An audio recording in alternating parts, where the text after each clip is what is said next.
But we do declare that it would be an act of wickedness for such people or others to try to prevent us from acting in accordance with this guidance which has come out of Surah Al-Kahf and building villages in remote places. The time has now come for us to declare that in establishing a Muslim village we are not attempting to break the law.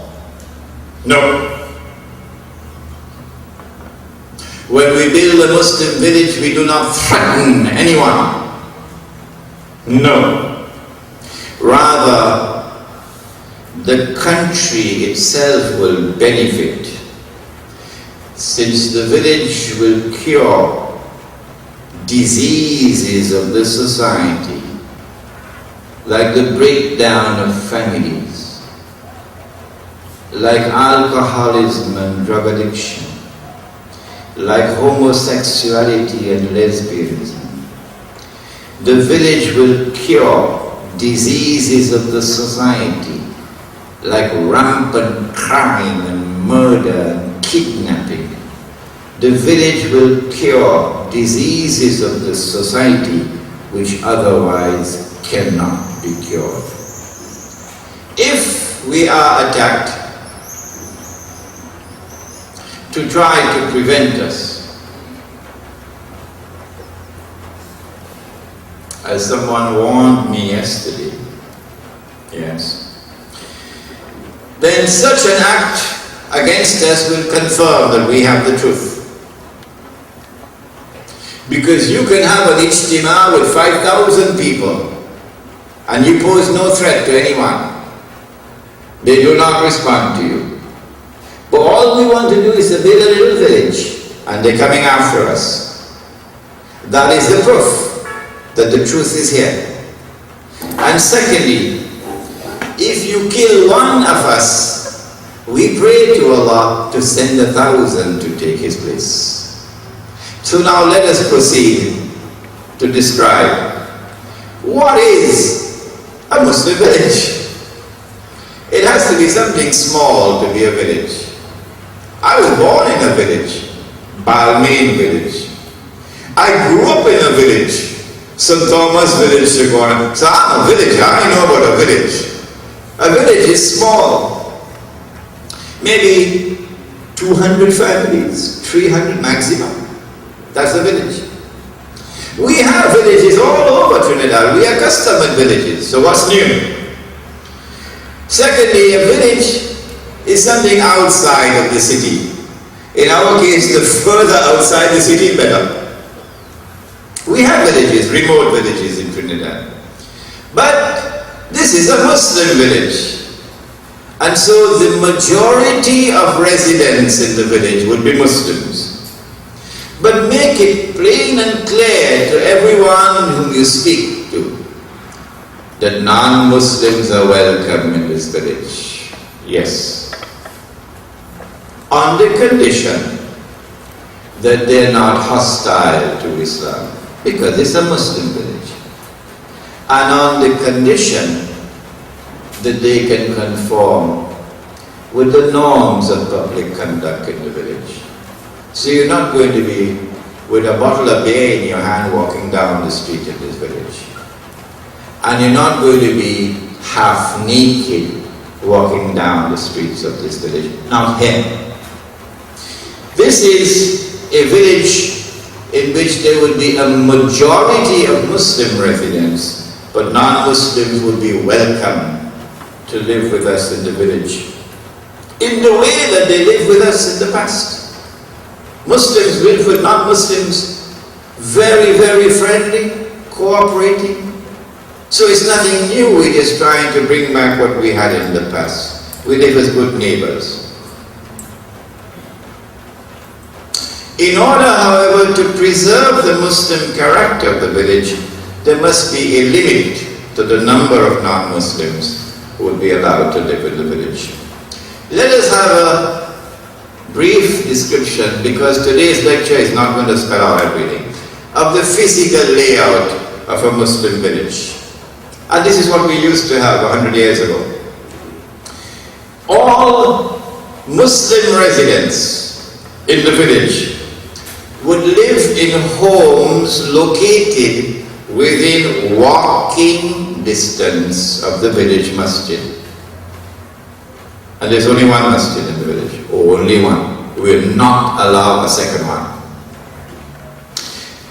And so all residents of the village would walk to the masjid. You can't drive to the masjid because I have no parking lot around the masjid.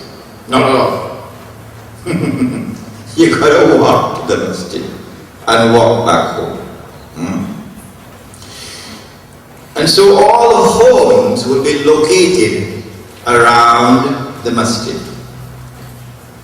Walking to and from the masjid is sunnah. It ought to be revived. The physical exercise of walking is something which is not only good for the health. I do a little bit of walking now in the morning myself. It's not only good for the health. I invite Maulana Siddiq to join me and walk. He does a lot of walking himself too. But according to the sunnah of the Prophet ﷺ, walking to the masjid and walking back brings barakah, blessing. I don't know whether you get blessing you drive a Toyota Camry to the masjid. Now, do you notice, I mean those of you who are my age, when we were children, did you see anybody sitting on a chair in the masjid? No. We never saw that. But suddenly now, 50 years later, every masjid have to have a large number of chairs for people who can't go down and sit down. Why? It is the lifestyle that has come with the modern life, the modern world. And in turning away from that lifestyle, we restore health to our people. So that eventually the children growing up in this masjid, in this village, very few, if any, will ever need to sit on a chair in the masjid. This must surely bring blessings. The interaction of Muslims as they walk to and from the masjid, the interaction of believers as they walk around the village, constantly walking, this interaction, this constant interaction of everyone will enhance village life. The flavor, mark my words, the flavor of life in the village will be enriched. The aroma of village life will increase. The splendor of village life will be something to be enjoyed, something far different from today where you even know who your neighbor is. You could spend a whole year living next door to your neighbor, you never talk to your neighbor yet. You don't know who your neighbor is. Do you know your name? In the village, there will be electricity. There will be excitement because of Allah's creation. Allah created us to live like this with constant interaction.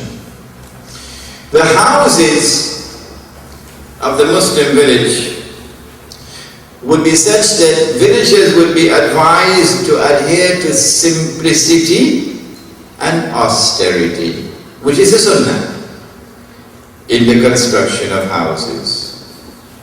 No one should flaunt his wealth by building a mansion, building a palace. Villagers would be encouraged, would be assisted in the effort to build houses which would, as much as is possible, be in harmony with nature. And so you probably would not need air conditioning. A toilet.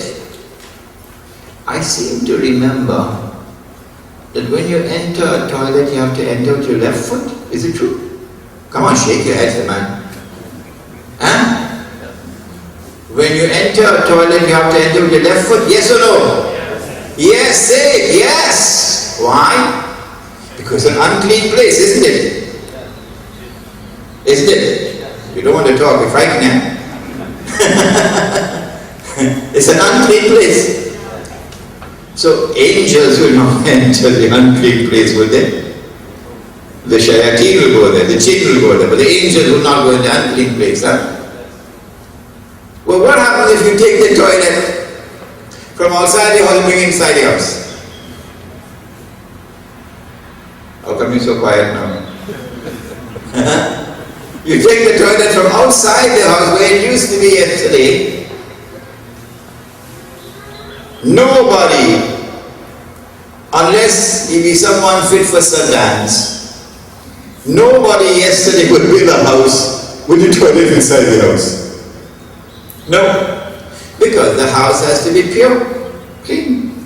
You leave your shoes outside, don't you?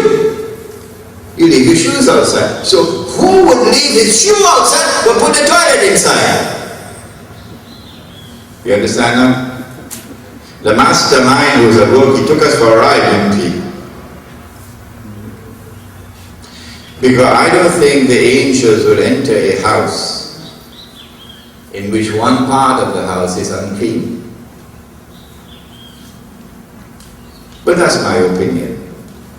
And so in the village we try to build our houses in accordance with the Sunnah. And that is that the toilet is detached from the house. The masjid. The village will have only one masjid. It will be located in the center of the residential area. The Blessed Prophet ﷺ said, I leave behind me two things. So long as you hold on to them, you'll never go astray. The Book of Allah and my Sunnah.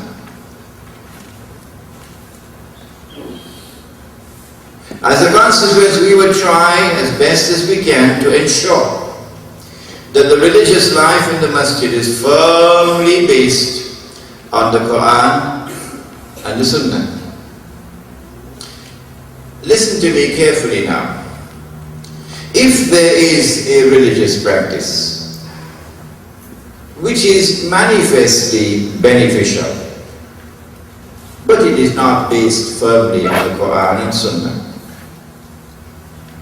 then we would urge that it be restricted to private life and not be brought into the public life of the masjid in order to protect ourselves from fitna, people attacking us and seeking to divide us over peanuts. The village must have a market.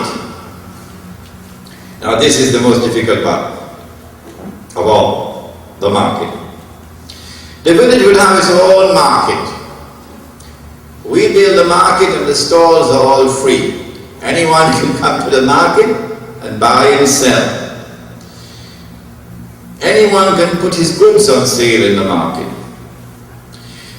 People from outside of the village would be encouraged to come to the market and to buy their goods from the market. All the produce which is sold in the market would be organic. Organic farming, organic dairy products and so on. So it is the purest possible food. We come back to that in a short while, inshallah. Market prices will be carefully monitored in order to ensure that the market remains a free and a fair market. You'll be surprised to know some of the most advanced scholars in the field at the State University of New York in Binghamton